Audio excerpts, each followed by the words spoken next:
Hello, my friends. This is Rick, and this is Goblin-gate and Eagle's Eyrie. One of my earliest purchases of MERP, Ironcrown Enterprises, and I probably have utilized this one of all the material towards the actual rule books, and I have used this one probably the most. Mostly in part because it's such a crucial location or key location of character parties moving east and west across the Misty Mountains. There were other places, of course, but Moria, Angmar, and up near Gundabad, and south up by Isengard. But this is the most common for people moving east and west, fast and forth. So anytime I ran a serious long campaign using MERP, they went through this region at least once, and sometimes several times. So we caught bits and pieces of it in between.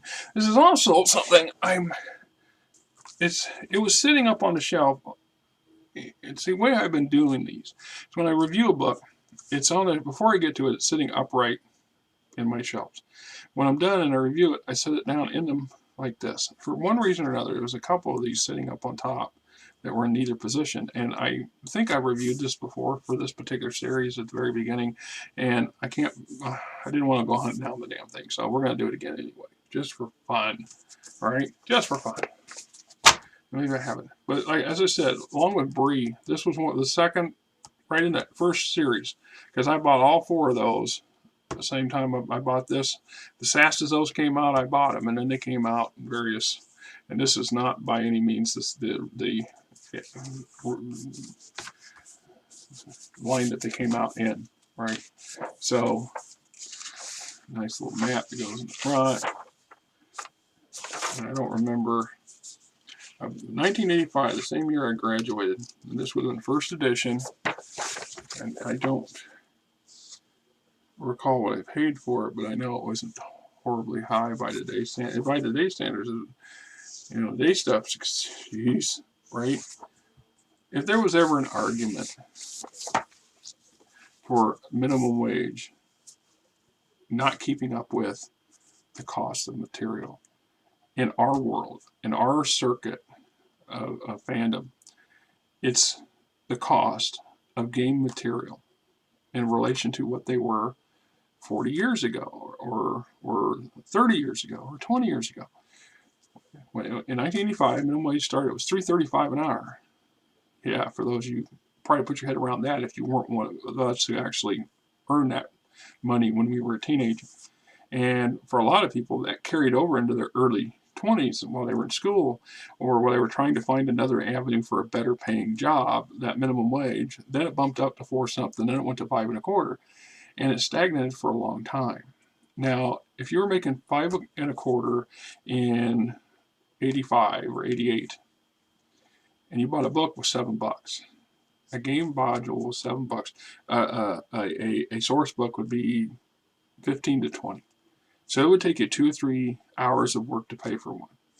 Now you look at the equivalent of a book that costs you $35 to $50 now and up, right, and more.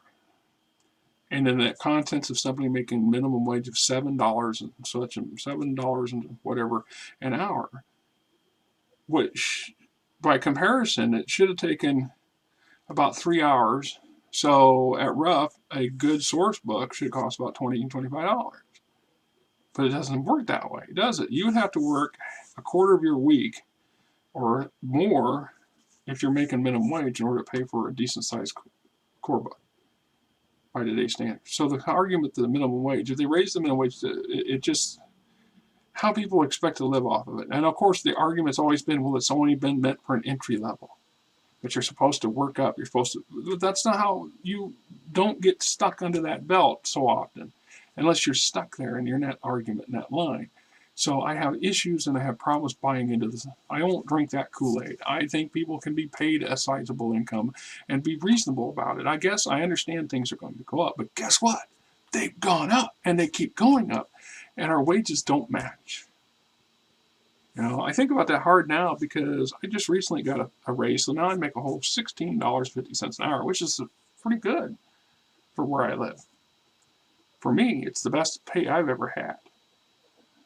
54 years old, and I'm making the best pay now that I've ever had in my life. And if they talk about bringing the minimum wage to $15, then I'm just a buck and a half above minimum wage, opposed to the 7-something it is now. In my mind, I argue that then I should see a reasonably sized raise to go along with it. But that's not going to happen because the company I work for, they're struggling to pay the bills now with this pandemic and the COVID and all this other stuff. But at the same time, there's a good reason why I don't buy gobs of this stuff anymore. I can't afford it. You know, I just don't have enough leisure money left after we pay everything we have to pay at the rates we're paying to justify going out and buying anything new on a rare day. And the last time I bought a brand new game book was 5th edition, the 5th edition Monster Manual, I think, 2 years ago, a year and a half ago. That's why I go to the game place I go to. They have a little shelf where people like me hang their stuff in and sell it. And every now and then I'll run into something I don't have, and I can get it for $5. That's how I get my stuff. Anyway, Goblin-gate Eagles, Eyrie. So this probably was for $7 to $10 at the time. And here's the thing too. Look at how thin it is, right? Look how thin this is. This Iron Crown and some of the game systems back in the day knew a thing or two about packing a lot in a small space, because this thing is just loaded with material and stuff that's so game relatable. You can run entire campaigns around Goblin-gate and Eagles area, around this area, the Misty Mountains, and everything is self-contained. You would only need this and a rule book, and you can play for months, years, or more if you're really into it. Get a brief history of the region, the land, the climate, flora, roads and passes, introduction. You know, most of us have read the books, seen the movies. Introductions are there. Fauna, giant vampire bats, bears, commerce, inhabitants, the orcs, the Northmen. The argument that whether the orcs and the goblins are different, I still believe the goblins are goblins and orcs are orcs because of their physical differences. Jackson's view on them, I'm sorry, but that to me is the grand example that goblins are much smaller and diminutive than orcs. Orcs are more human-like, and their mindsets are a little different. So I like the way they were portrayed in Jackson's movies, and I like to think of them that way too. So they're not. You run into the Orcs and the Orcs from Gundabad. They are not the goblins of Goblin-gate. Great eagles, stone giants, Orcish realms. Politics and power, Orcish realms, military forces for the Orcs. The goblins, the Northmen, great eagles, physical, wilderness travel, Goblin-gate, the portal to the underworld.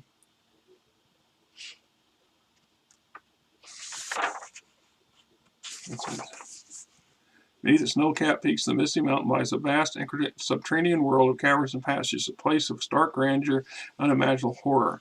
Welcome to Goblin-gate, the mighty realm of the mountain orcs. Between the lower branch of the high pass and the towering Eagles Eyrie run the corridors at Goblin-gate, a distance of much as 40 miles, embracing several distinct cave systems, all under the sway of the Great Goblin. At the very summit of the high pass, joined to the east-west trail by an adjacent ravine, stands the Orcs' main portal, the infamous Wolf Gate. From the Orcish force of Eyrie, currently issued to harry hapless travelers. Many thousands of men, dwarves, and elves over the centuries have been dragged underground and never seen again by friends and kin. Goblin-gate is based on the natural network of caverns eroded by water seepage, etc., etc., etc. And then there's Metherberg, the market of the upper Anduin. On the western bank of the Anduin, just above the confluence of the minor tributary known as the Foam Flood, Syros, stands in 3rd Age 1640 the Northman town of Metherberg. That's Mathelberg. The summit is situated on a prominent triangular bluff, whose sides rise steeply above the converging waterways, while landward Indus gentler slope, sleeking into a marsh which shields this hill to the north. Effectively, it is an island town protected by the river and marsh on 3 sides. So this would be a large center point of Northman culture in the northern Anduin Vale. It also would be where the Rohirrim method originated from in areas to the north of this, and would be a crucial component of their civilization at that time. When they moved to the south, it's still other Northmen don't. The entire Northmen of the north don't move south with the Rohirrim to become the Rohirrim. So there's still Northmen in the north and woodmen and so on and so forth. So that's what I'm saying. This is even in the times of the the War of the Ring, it was still a fishing village of minor note with Northmen still living there, just no longer the huge town that it was in its heyday, right? So adventure sideline, setting an adventure, choosing a time period, suggesting running adventures in Goblin-gate. So we got a struggle for the throne. Here's the plot. Bunch of the NPCs. Layout of the place. Route map. Some of the crucial pathways and tunnels of the Goblin town. The Wolf Gate. Permanent thing. We don't see this in the movies, but it's there. This is the reason why the back door is the back door.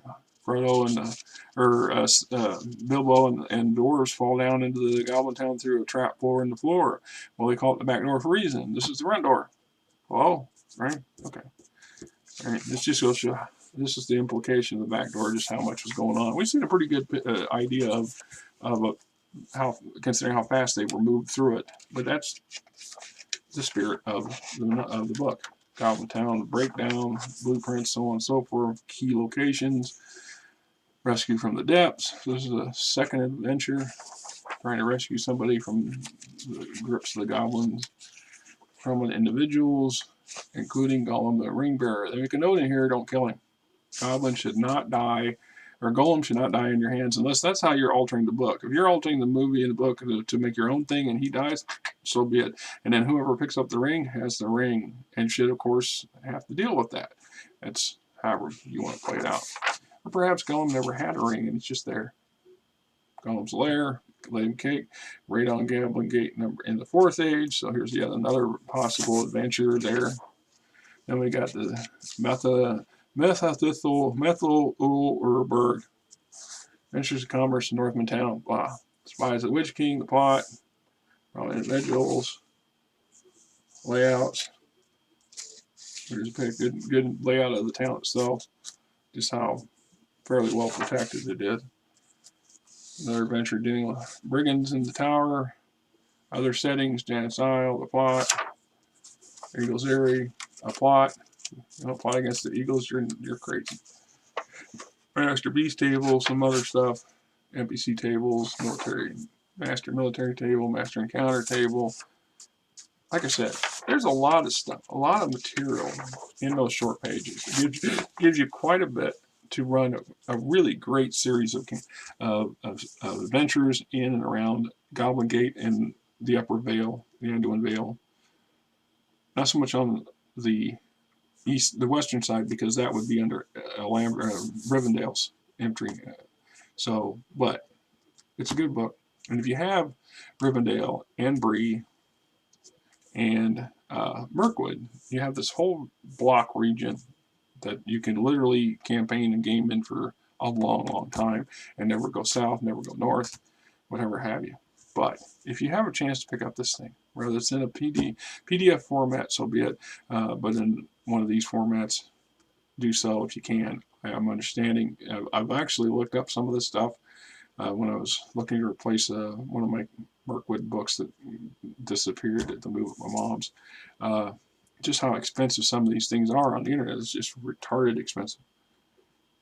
So if you run across these things on a bookshelf somewhere in the back room of an old game store, or their recycled section, or what have you, used book, don't miss out the opportunity, because there's so much excellent stuff. And if you're a fan of the franchise, the novels, the movies, you add so much flavor to your experience. When I saw the movies, I could pick them apart, and I knew instantly when Jackson had used creative license and when he hadn't, and when he had left out things that could have been put in. And whenever I reread Tolkien's works, and like I said, I make an effort of reading them at least once a year. So the fact is, because of my knowledge of all this extra fan stuff or beta canon, the experience reading the books are much more richer because I know the depths and the details and the corners and the lurking things when we move through that small section of the novel in a grander sense, because I was there. Till next time, this is Rick.